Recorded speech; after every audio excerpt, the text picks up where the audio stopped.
With us tonight. I know it's a Monday night, so I'll keep my part short, but if this is the first time that you're seeing Tar, I'm sure you have 100 questions. I know I did the first time I saw it 5 months ago at the Telluride Film Festival. I had the pleasure of seeing it there, and I was kind of running around the main street talking to anyone, assuming we'd all seen it. Like, what did you think? Did the assistant play a long con? Was it a dream? Was it alive? I was asking all these questions, and the 10th person I kind of started bothering was like, can you just ask the person next to me? It's Todd Field, the director. So I was waiting in line for the gondola, and I had 10 minutes with Todd, and we talked about the film and the incredible script. Keep in mind, this is the 4th film in the history of cinema to be unanimously appointed by all the critics associations, so I don't think we're alone in loving this movie, but we were talking about this film, and I said, how do you want to continue the conversations? And he mentioned, wouldn't it be great to assemble one of the preeminent conductors of our time in conversation with himself and Cate. So 5 months later, juggling the busy schedules of 3 of the most prolific and international artistic geniuses of our time was no easy feat, but we are here tonight, here in Los Angeles. Thank you to the Academy Museum for what is sure to be an incredible conversation. So thank you all so much for being here, and without further ado, I would like to introduce tonight's moderator, the conductor of the Los Angeles Philharmonic and the Paris Opera, Gustavo Dudamel. Academy Award nominee Cate Blanchett. And Academy nominee Todd Field.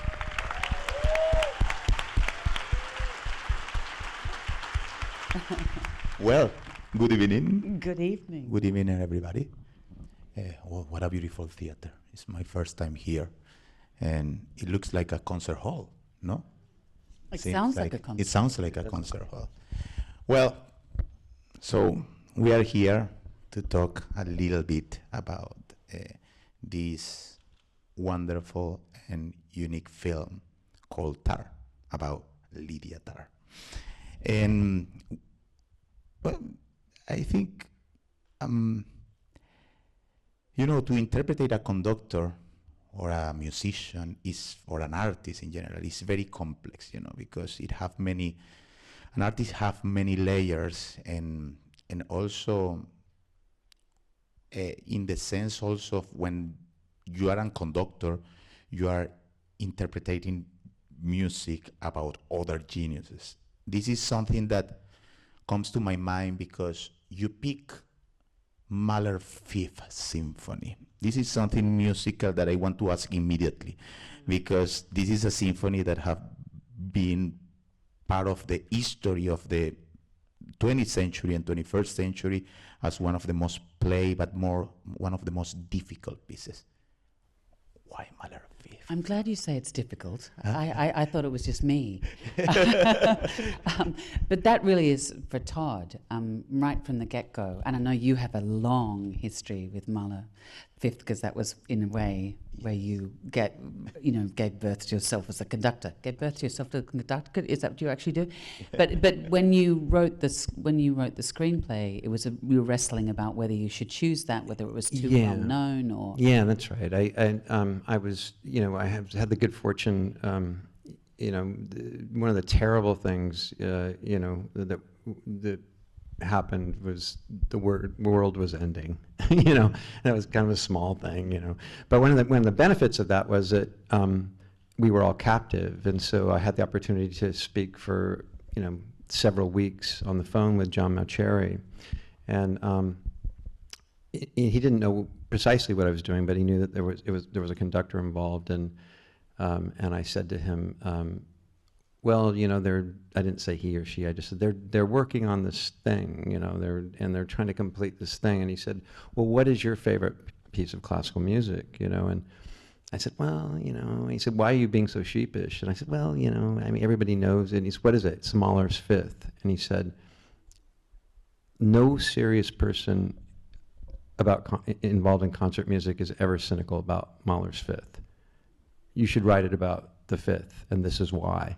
Let me tell you about this symphony. And so he really unpacked it for me, And so that's what it was. It was, simply that she had recorded all of Mahler's symphonies but the fifth. So.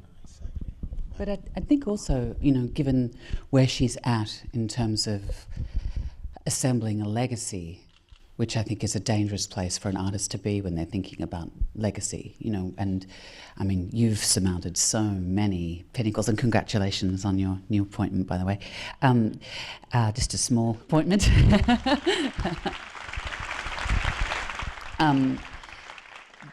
That she saved this one to last. And so that was a question I had to ask myself is, I think as an artist, when you're avoiding one aspect of the task in front of you, it's often the thing that is going to unlock a breakthrough. And in a way, I kept thinking, well, the breakthrough is it's going to re-release her back into the world, back into life, the things that she's been avoiding in herself. And of course, this symphony is famously about love. And, and that's maybe something that I thought, well, is the character struggling with that? The sense of love in her childhood, the love of another person, the love of the people that she's working with. And so it sort of became a metaphor as well as an incredible piece of music. Yeah, completely, because it have everything. It start with a funeral march. It have a storm in the second movement. So I think it's the life, in a way, of Lydia Tarr, in a way, the love, this kind of crazy. And I think also Mahler saw his music, he always says, as a kind of, he was trying to feel the center of the universe, That is something very particular. He was trying to create an universe for music when people were listening, to feel that they were, listening everything like in the center of the music, in the eye universe. of the storm, sort of. Exactly.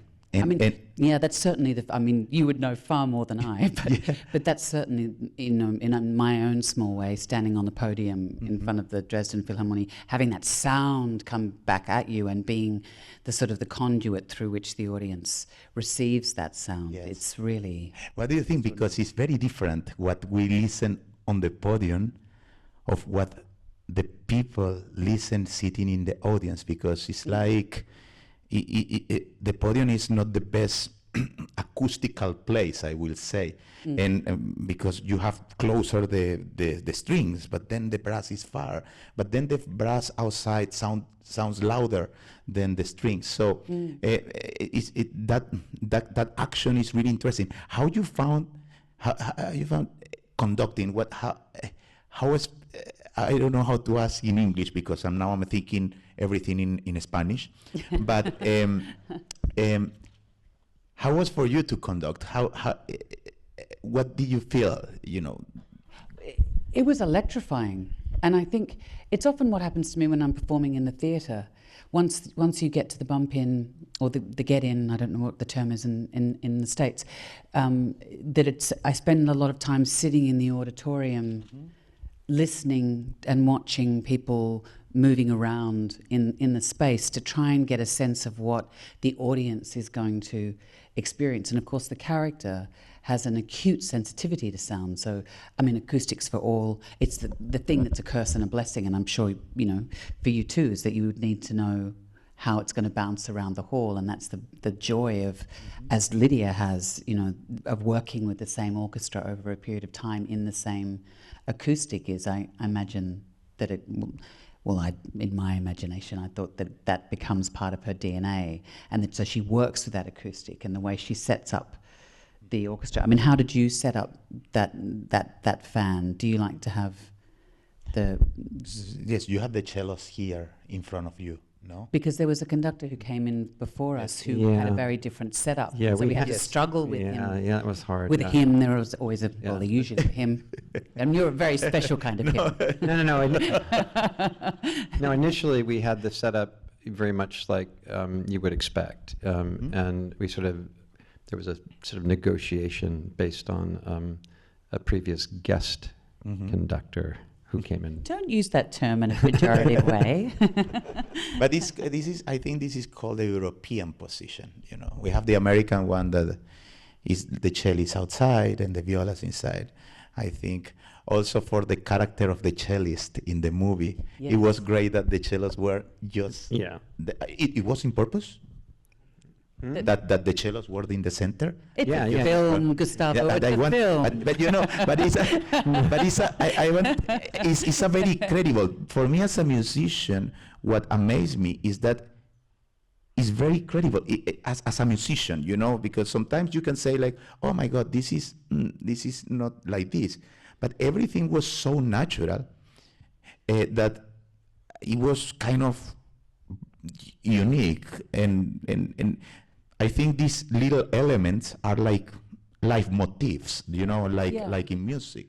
And I don't know if it was planned in that way or But- with the path. I mean, was- we were talking a little bit just backstage about that, and something that we discussed is that von Karajan, who obviously led the Berlin Philharmonic prior to Abado, and you know, and he was very obsessed with how, not only with the sound of music. I mean, his recordings he was meticulous and worked late into the night to get a particular sound, and would, you know, the poor beleaguered sound recorders would have message after message, but it was really important to him how the music looked, you know, and so the position of the orchestra, how the orchestra had their hair, you know, and when that was in the day when they had open auditions, when you and they still do, I think, at the Berlin Yes, Philharmonic, don't they still do. That's Whereas why you're we not show a going to closed find. You're not going audition. to find the guy with the ponytail that plays the oboe that's sweating. you know. Yeah, They're exactly. not going to hire no. that guy. Yeah. But so for that, knowing like the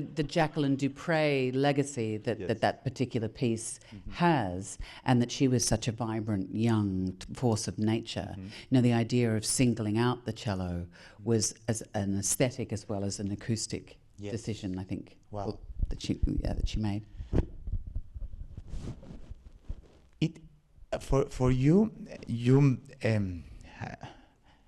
are a dancer. We were talking a little bit about you. You were dancing, or You're very kind. When my husband and I got married, we've been married 26 years, we took dancing lessons, and they danced at the Fred Astaire Dance Studios in Sydney. And they said tango was our dance. But look, I wish. But I did something that I found released me from the terror of having to play a conductor. And you, obviously, the thing that you're responding to is the way that Todd wanted to shoot this thing was in a very fly-on-the-wall way. So I knew that, you know, the camera could be anywhere at any time, but that authenticity was absolutely bedrock to the way we rehearsed, the way we shot it, and the way we all behaved.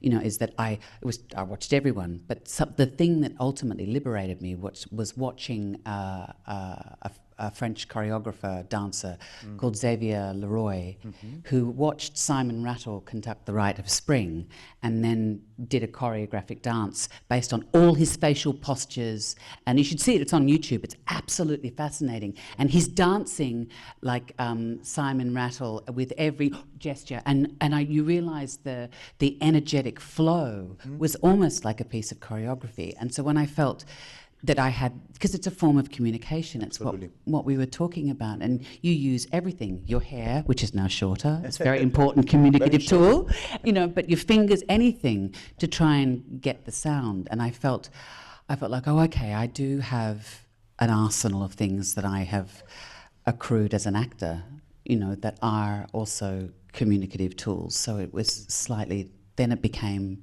something that I felt I could lean into from a few different directions. because conducting is a choreography at the end, you know. I remember my maestro was taking me to the ballet, you know, to watch, you know, every movement and all of that, and your way to conduct is very natural, you know, your gesture. My way? Yes, your. Are you offering me a I'm job? talking absolutely. You can become music director. Yes, here in Los keep going to Angeles. New York. Exactly. Be Here in- careful, be yeah. careful. Well, Los Angeles Philharmonic, it will be good. It will fit perfectly. But yes. But yeah, no. But really, as talking as a conductor, it felt natural, you know, some gestures. Conducting is about anticipation, mostly, you know. It's not to leave the moment, like give a beat and everybody plays. It's always to anticipate what is coming. And that anticipation was all the time there, you know. Also, one of the aspects is that amazing monologue that, you know, is kind of, wow. It makes you think a lot, especially for me as a conductor, if we talk too much, you know, and we don't stop. We feel that we are the center of the world. So, talk to me about that. Help you. Yeah. Yeah, no, I feel the same way. When I was editing, I would scream at the screen, you know, who wrote all this, you know. It's a lot of words. But are you talking about the opening scene, the Gopnik scene? Mm-hmm. Yeah. Well, I mean, that's possibly the most important, you know, that's the only real performance in the whole film. You know, she's performing this constructed image of Lydia Tarr, and you see how bothered and concerned she is in preparing for that performance. It's very much like she's conducting. And that's a character that's been carefully built for 25 years, or if not more. So it's, you know, the language is important so that you only in so much as that you know that she knows what she's talking about. You don't have to know what she's talking about. It's irrelevant. You don't need, there's not going to be a test at the end of the film or anything, you know. So it's really more about seeing her, how she takes that interview and spins it to accomplish certain things that she must do, you know, because anytime you're in a situation like we are now, right, we're trying to seem like we're intelligent and charming and spontaneous and all these things, and so is she, you know, and she's impressive. And I think that the idea behind it was that, you know, to put the audience in that audience with the two of them, so that by the end of that interview, you're watching Lydia Tarr, you know, and that's a tall order because it is just talk. Mm-hmm. But when you have someone like Cate Blanchett doing that, it becomes something very, very different. And, you know, Monica William, my editor, and I, we would, very early on, you know, it was the first real scene that we cut, and we would take these long walks every morning, and it was very, very quickly. We never said Cate Blanchett for months. All we said was Lydia Tarr, and it was this, and that's really a testament to what Cate accomplished, and it was made it very difficult for us because it became, in one way, it was a benefit because it was like we were cutting a documentary about a real human being, and if you're a documentarian, there's a line of fairness, like, are we being fair enough to this character? So we're not listing one way or the other, you know. How do we look at this character, this person that's very real to us now because of what Cate has done, and not be biased one way or the other, you know. Yeah.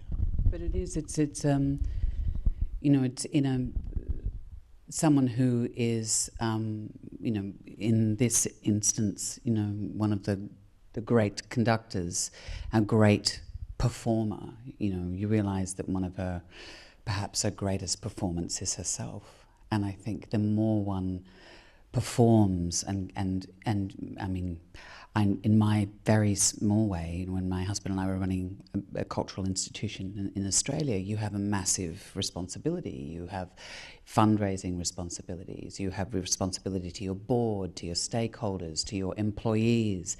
And I remember when we took the job, a friend of ours who was running another theatre company said, you will be able to escape, and that's his term, you escape to the rehearsal room for 30% of the time, and 70% of the time you are running a business that has responsibilities which are going to pull you very far away from why you got into this in the first place. And so it's hard, and you know, and so we've had this thing, it's like I'm never going to step into the rehearsal room as the artistic director or the CEO of the company. I have to step into the room as an ensemble member, as an artist. But we were doing it as a duo, we were talking about this before, it's a very lonely, that's what if you ask me what was the experience of being a conductor, I found it thrilling, from the short time I did it. But it was very lonely, because I think it's, you know, your instrument is a human instrument. It's the orchestra, right? And also they're coming out of the pandemic where it's been so silent. So that's taken a toll.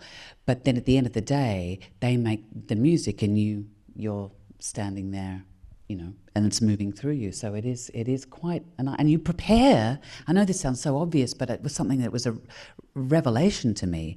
Is of course you prepare in silence, and to make this extraordinary sound. And so our conducting consultant, Natalie Murray-Beale, said when we had to prepare on Zoom because it was the pandemic and conducting is all about presence, she said, nothing is going to prepare you for the experience of you giving the downbeat and that sound coming back at you and through you. And it was an unforgettable, life-changing experience. I mean, yeah, you get to do that every day. I mean, So you want to become a real conductor? this is look. I'm not. This is not an interview of that sort. but no. But it was extraordinary. Yeah. You know, it was really. And it have changed when you go out to a concert hall. It have changed your way to listen to an orchestra after doing the film. You know, getting into the symphony Actually, world. it's an interesting question. I think I'm more able to pick apart the sounds, you know, whereas perhaps I'd you know, if you listen to something really difficult, I mean, I'd hate the word challenging, like Xenakis, you know, or it's the first time you listen to a Sonic Youth album. It's, you know, it's like the sound is so dense. It's not until you hear Sonic Youth, well, maybe just I'm a Luddite, but when I heard them live, I was able to pick apart the sound. And then having rehearsed in small sections for the film, that I felt like if I listen to that symphony now or to other Mahler symphonies, I'm able to pick out the kind of the interpretation of an instrument, or differentiate between your fifth and a bardo's fifth. You know, like I can hear the interpretation perhaps more in a recording than I could have before. Wow. Interesting. But can you? I mean, how are you when you go out into?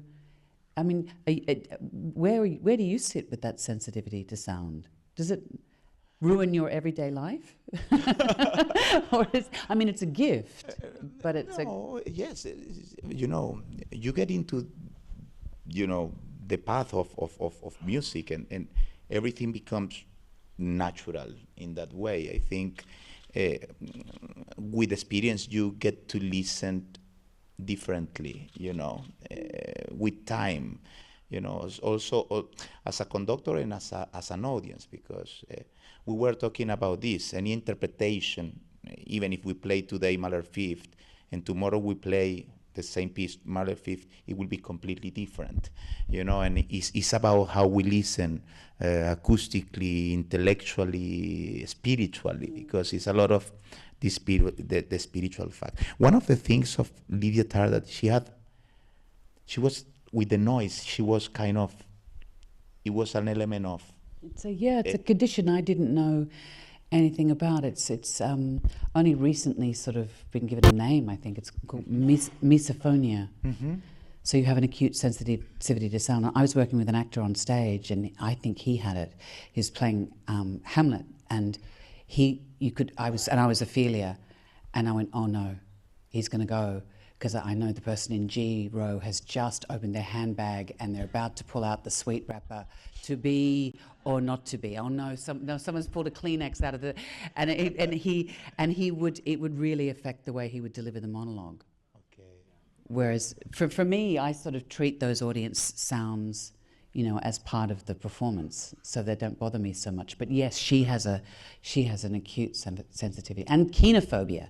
So of course, in that Julia, there's so many phobias. Now, kenophonia is a sort of fear of certain sights, like in your peripheral vision, like the bouncing leg or motion or things like that just drive you into a rage because you feel pain from those things. Yeah. And for you, Todd, so also your perception, well, you are a musician. I learned that, you play the trombone, which I think that is why also you pick Mahler fifth, because it's a lot of trombone playing, there. But also musically, how it changed your view about music or listening to music. Well, I was gonna ask you.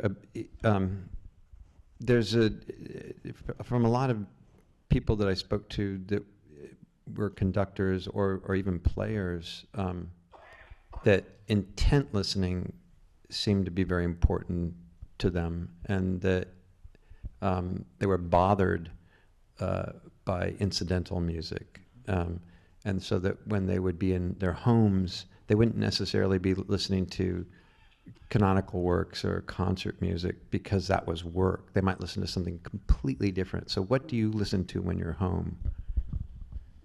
Oof, everything. Not a lot of classical music, to be honest.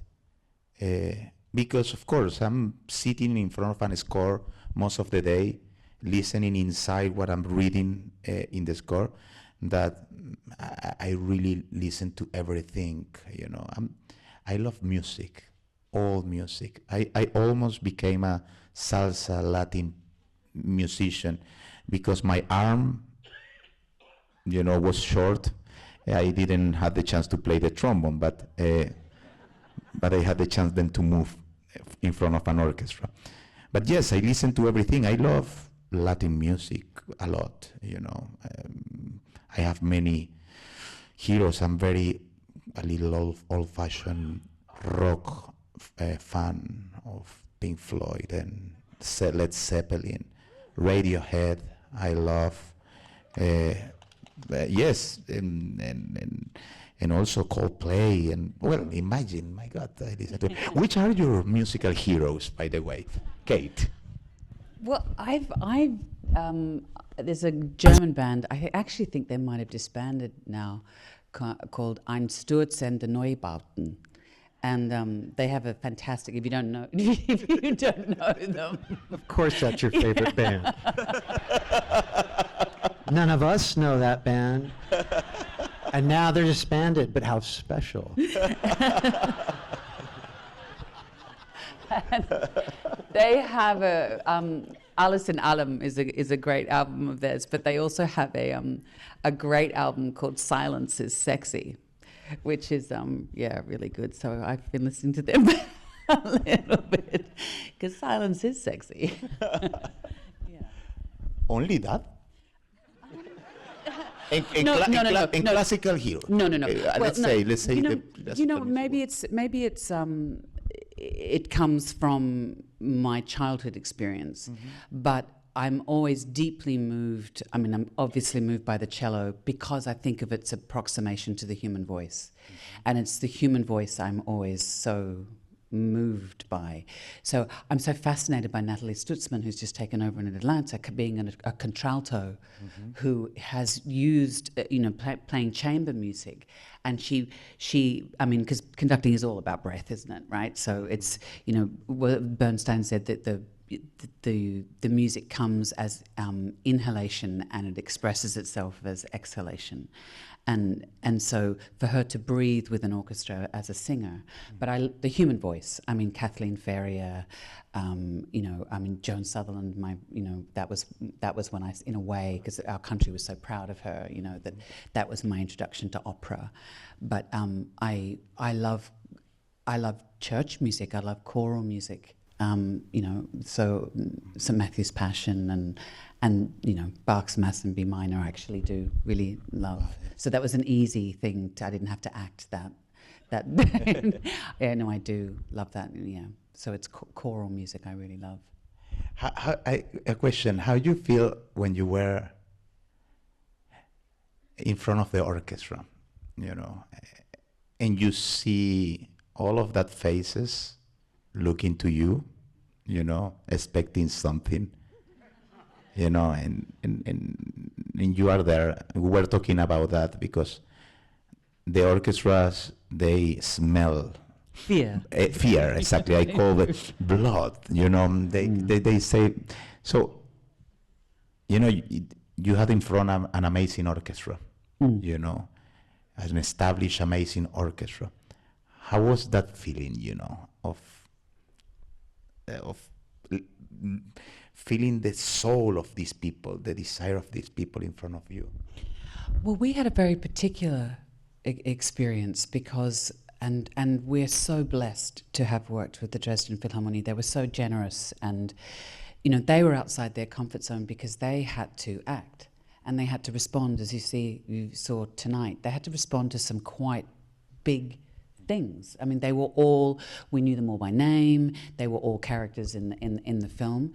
And so the first day, I just said to myself, like first day of rehearsal, it's like, you know, I can't stand up there and apologize. You know, I have to say, we have to find, I said in my bad German, I said, you know, thank you in advance for your patience and for your generosity, and you have to act and I have to conduct. And neither of us have done either before. And so hopefully we're going to meet in the middle. And because I thank God in some ways, I mean, the pandemic was horrendous, but the one blessing for me in that moment out of the pandemic was that they had not played massive orchestral music together for a year. So they were slightly out of practice. And so when I brought them all in after the horn, they all burst out laughing because they weren't following me. Oh. And I said, see, you weren't following me. And I said, so start again. And I must have said it in quite an authoritative way. So we started again.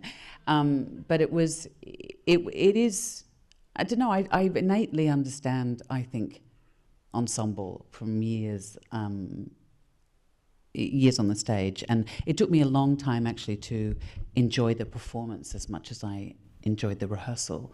So I've never felt more alive actually than being, because it was so unknown to me. It was such uncharted waters, and in a way it was fresh for them because they were suddenly getting to make this music that they've spent their lives, to be in an orchestra like that, or to be in the LA Phil. It's a destination so suddenly something was coming alive between us. That's true, but if you'd been in the editing room, you would see there was this one violinist who had a cruel little smile. I don't know why. I just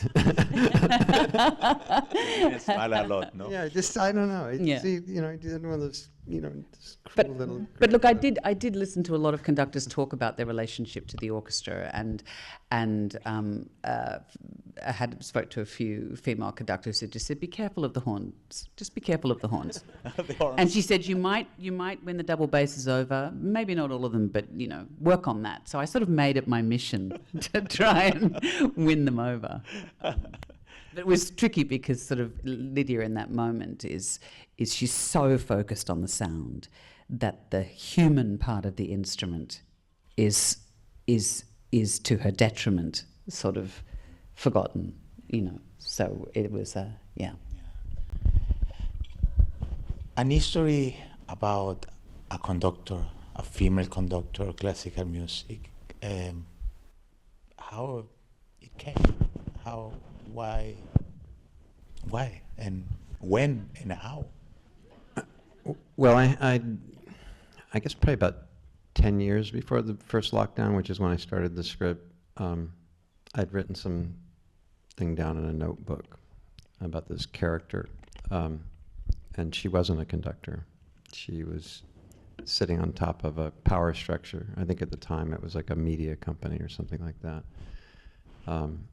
And if you're fortunate enough to be paid, for what you do for a living, in my case, most of it's writing, you're adapting material, or you're adapting an article, or something like that, something where there's this sort of expected outcome, a reasonable expectation of outcome. And at the beginning of the pandemic,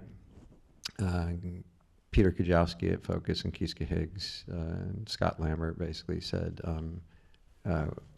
would you be interested in writing a film about classical music with a conductor as a character? And I thought about it, and there was no pitch, there was no outline, there was no nothing. They were just foolish enough to trust me, you know. So I reached in and pulled out this notebook and thought, that's what she's doing. She's a conductor, you know. And so having this idea of her sitting on top of not a media company, but a different kind of cultural institution, of power structure, as you guys have been talking about, in terms of, you know, there's a cost benefit, right? There's you as a musician, because you're a musician first and foremost. There's the world out there that you try to affect in a positive way, but then you're also in a very, very intense HR situation where you're managing a lot of people, and people are messy, you know. But there's a complicity in all of that. You're interdependent with an orchestra, and so that seemed like a good idea, you know. And I, you know, as I went on, I thought, of course, you know, of course she's a conductor. Who else would she be? You know, because she's literally, you know, throwing thunderbolts down from Mount Olympus. You know, and that feeling, the power you guys are talking about, that comes through you. Well, I've never felt that before. You know, unless you've been a conductor, you've never felt that before. And how heady that must be, how much intoxicating that must be. You know, I mean, you and Maria, you've gone out and done great works, and you've done incredible things for young musicians, and you have a, you know, storied life that most of us know about, you know.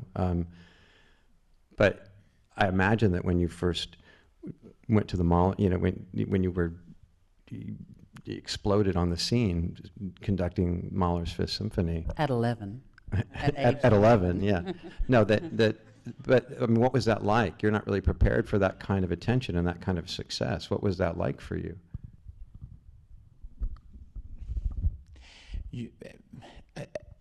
I think I'm a musician because for me, doing music with my friends was the most fun thing to do. And I never expect to arrive to a place or to say to be the conductor here or there. It was only an action of joy for me, for my life. But I think, of course, you have to feel prepared, but you cannot predict what is going to happen. You know, and that is something that you don't learn, you know, in a school of conducting. You know, you learn the factual things, you know, you learn, you know, the structure, the interpretation, the history, but no teacher will tell you, you know, what is going to happen there. And you can prepare, but you have to be flexible prepare. And that is something that it happened in the moment. Imagine, because you felt that. It's not that you only are doing music with musicians. They are human beings. They arrive to the rehearsal with problems, some of them sad, some of them happy, and some of them it was a lot of traffic and they arrived late. So you have all of that energies that you have to, you know, to guide in a way of being inspired. For me, conducting is more than, you know, leading something, is trying to guide people through an inspiration. And this is something that you cannot prepare. When I did my first rehearsal, I remember I was 11 years old, and my teacher, my maestro, was late. I was in the violin section. I went to the podium, and I started to play imitating him and other conductors. So I was, you know, making jokes and all of that. And in a moment, it got very serious, everything. And I was, this feels good, you know. Power feels good because it's very powerful, the place, you know, it's very like, but it was like the most natural thing. And I was not prepared for that. I went only because it was something natural. And it's the same every time that I go I'm in front of an orchestra. It's a lot of things. It's respect, because normally when you have the chance to work with these wonderful orchestras, this is people that have experience. They have won competitions. They are in their best level. So you have to you are dealing with the best, and you have to respect that.